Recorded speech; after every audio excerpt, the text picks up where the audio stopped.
Shalom kasih Kristus, kita sudah semakin dekat mengakhiri tahun 2022. Tentunya banyak pengalaman-pengalaman yang terjadi dalam hidup kita. Harapan dan doa saya tetaplah kita memiliki semangat hidup yang tinggi, karena semangat adalah modal awal kita dalam menjalani hidup. Mari tetap melekat dalam Tuhan melalui renungan hari ini, agar setiap firman Tuhan yang kita terima melalui renungan ini dapat membangkitkan hidup setiap hari. Kita berdoa. Bapa, terima kasih buat hari ini. Kami ingin melakukan satu kehidupan yang lebih dari hari-hari yang lalu. Bagaimana kami ingin menempatkan firman dengan baik dan benar, sehingga firman yang kami terima membuat kami semangat yang semakin kuat di dalam Engkau, Tuhan. Kerinduan kami juga, Tuhan, agar firman yang disampaikan sungguh membawa iman percaya kami semakin bertumbuh. Bahkan kami semakin lebih lagi bersemangat dalam menjalani hidup, karena kami tahu bahwa di dalam Engkau adalah pasti adanya. Ini doa kami dalam nama Tuhan Yesus. Amin. Kasih Kristus melekat dalam Tuhan bertema semangat hidup, terdapat dalam Amsal 18 ayat 14. Demikian firman Tuhan, orang yang bersemangat dapat menanggung penderitaannya, tetapi siapa akan memulihkan semangat yang patah? Kasih Kristus, bila kita amati dengan cermat siasat iblis yang sekarang sedang ia kerjakan adalah menghancurkan semangat. Dalam hidup berkeluarga, rasa semangat menjalani hidup keluarga sesuai kehendak Tuhan secara perlahan-lahan akan dikikis, di mana banyak suami melihat istri sendiri tidak semangat. Demikian juga sebaliknya, istri melihat suami sendiri tidak semangat. Banyak anak-anak muda, mungkin juga anak-anak kita, tidak semangat lagi menjalani hidup, apalagi berjuang yang rumit dan lamanya dalam meraih masa depan. Bila menjalani kehidupan di dunia yang serba tidak pasti dan orang bilang semakin sulit, kita sudah kehilangan semangat hidup.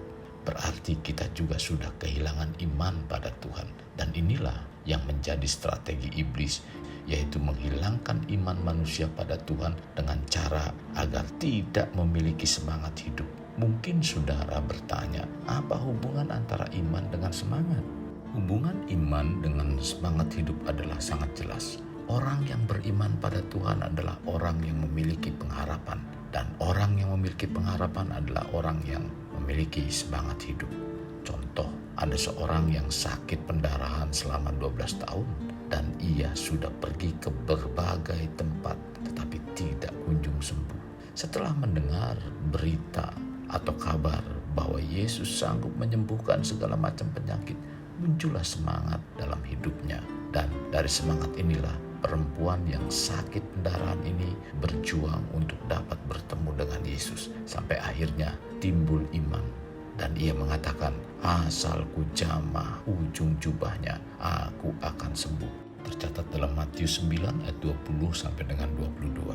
Dalam kitab Sefanya 2 ayat 1 sampai dengan 2 mengatakan, bersemangatlah dan berkumpullah hai bangsa yang acuh tak acuh, sebelum kamu dihalau seperti sekam yang tertiup, sebelum datang ke atasmu murka Tuhan yang menyala-nyala itu, sebelum datang ke atas kamu hari kemurkaan Tuhan. Dalam kitab Nabi Sefanya, Tuhan mengingatkan umatnya untuk bersemangat, karena dengan kita memiliki semangat hidup, maka Tuhan akan bekerja dahsyat, yaitu mujizatnya akan kita alami. Semangat hidup menjadi penting, karena hari-hari yang kita alami pasti akan diperhadapkan dengan perubahan. Perubahan yang kita hadapi bukan berarti berdiam diri lalu terjadi perubahan. Kita menerima sesuatu yang baik terjadi bagi kehidupan kita. Memang Tuhan mengatakan memberi makan kepada setiap burung, tetapi Tuhan tidak melemparkan makanan itu pada sarang burung. Tuhan memberikan semangat hidup pada burung sehingga burung itu mampu terbang dan mencari makan. Hidup dalam Tuhan adalah hidup yang senantiasa diperhadapkan dengan peperangan. Rasul Petrus mengatakan, lawanmu si iblis berjalan keliling sama seperti singa yang mengaum-ngaum dan mencari mangsa yang dapat ditelannya. Tercatat dalam 1 Petrus 5 ayat 8. Artinya, setan paling senang menyerang orang-orang percaya bila orang percaya tidak memiliki semangat hidup dalam menjalani imannya pada Tuhan. saya dapat pastikan bahwa orang percaya akan kalah dalam menghadapi peperangan dengan iblis. Padahal Tuhan berjanji dalam Mazmur 91 ayat 7, walau 1.000 rebah di sisimu dan 10.000 rebah di sisi kananmu, tetapi itu tidak akan menimpamu. Kasih Kristus, untuk mengalami kemajuan dan peningkatan dalam kehidupan kita, semuanya harus diawali dengan semangat hidup. Untuk kita ingat, Tuhan bersemangat dengan orang yang memiliki semangat hidup. Maka marilah kita dengan penuh semangat untuk selalu mendahulukan kehendak Tuhan. Orang yang memiliki semangat hidup mendahulukan kehendaknya, Tuhan menggenapi janjinya.